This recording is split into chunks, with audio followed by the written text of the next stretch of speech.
المفروض ان في حريقه في المبنى والجرس بيضرب فنفضي المبنى. كتاب حياتي يا عين. الفطار موزة متأخر كالعادة على الجامعة، مش عارف ليه، بس عندي عادة زي الزفت الصراحة. هي مش الجامعة بس اللي بتأخر عليها، أي ميعاد أي مكان غالبا بروح متأخر. من أكتر الحاجات اللي بتضايقني فعلا. يعني أنا مثلا ممكن أكون جاهز قبل الميعاد بساعتين تلاتة، استنى مثلا لحد آخر نص ساعة قبل الميعاد وأتحرك بحيث إن أنا أوصل بالظبط. هوصل متأخر 5 دقايق، مش عارف ليه. خلصت محاضرة ورايح افطر. غالبا احتمال يكون في صوت هوا في الكاميرا لان الكاميرا دي مفيهاش اكسترنال مايكروفون، والهوا ما شاء الله يعني حلو. رايح افطر لوحدي لان محدش من الجروب بتاعي جه، كله نايم، فيلا بينا. ليه باكل في سابواي؟ سابواي بيدعي ان هو اكل صحي، فهو عشان بيدعي ان هو اكل صحي فانا بضحك على نفسي واوهم نفسي ان انا باكل اكل صحي فباكل هنا. خلصت اكل، فاضل نص ساعة المحاضرة، فقلت اجي اصور لكم حبة تايم لابس كده حلوين. بصوا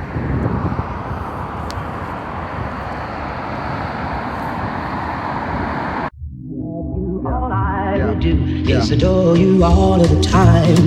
I like to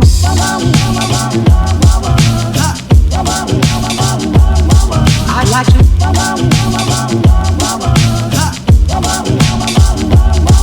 I like to love you every day. خلصنا المحاضرة التانية. محسن تعبان. محسن اصلا ما بيحضرش، صح يا محسن؟ لا غلط. ها؟ والله محسن ما بيحضرش. محسن هيضيعنا. هتضيعنا يا محسن؟ لا ان شاء الله. ها؟ ان شاء الله والله. المشكلة بقى ان بقية الشباب اللي معانا برضه في الجروب يعني مرة يجوا ومرة ما يجوش، وعشان كده انا بكره الجروب واك.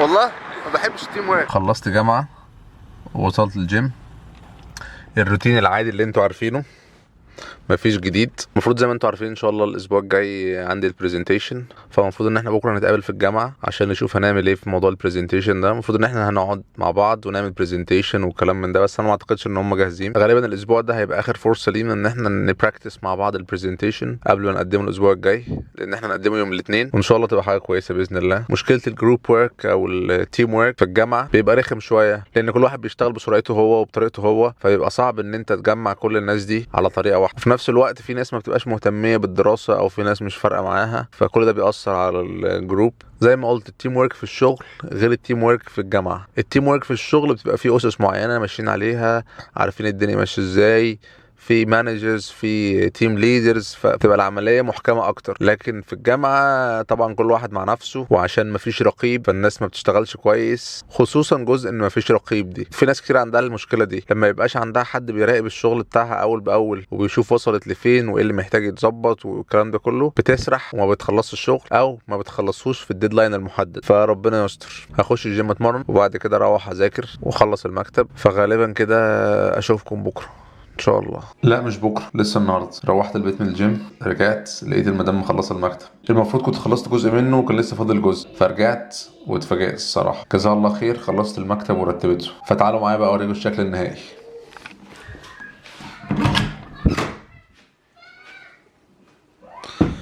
دي المكتبه اللي انا جبتها، طبعا عليها حاجات بس لسه في حاجات كتير ان شاء الله محتاجه احطها عليها. في شويه كراكيب انا محتاجه اظبطها، وهنا الكمبيوتر. بس كده احسن بكتير الحمد لله.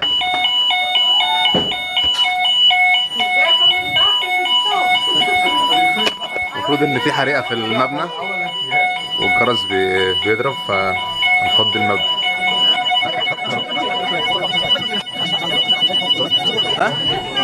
Are you still vlogging?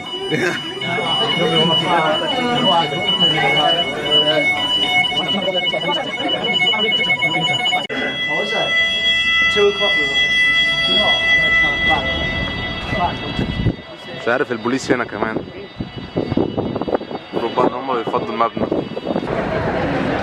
دلوقتي قالوا لنا ان احنا ينفع نرجع، فدلوقتي راجعين. بصوا بشرية الجامعة كلها.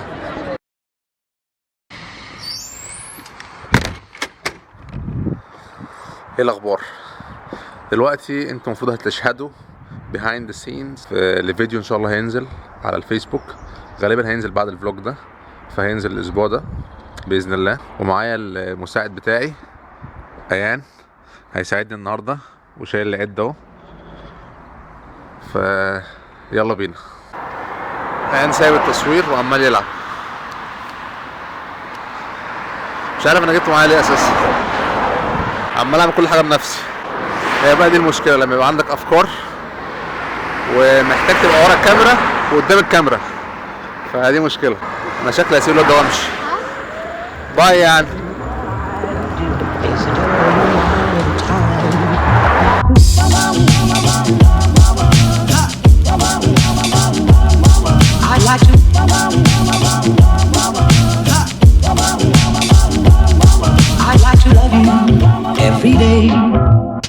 خلصت الحمد لله تصوير، ان شاء الله باذن الله تطلع حاجه حلوه ان شاء الله. غالبا الفيديو ده هينزل على الفيسبوك مش على اليوتيوب، فما تنساش لو انت مش عامل فولو على الفيسبوك. الحمد لله اللي انا بعمله ده بعمله عشان انا عايز اعمله حبا فيه.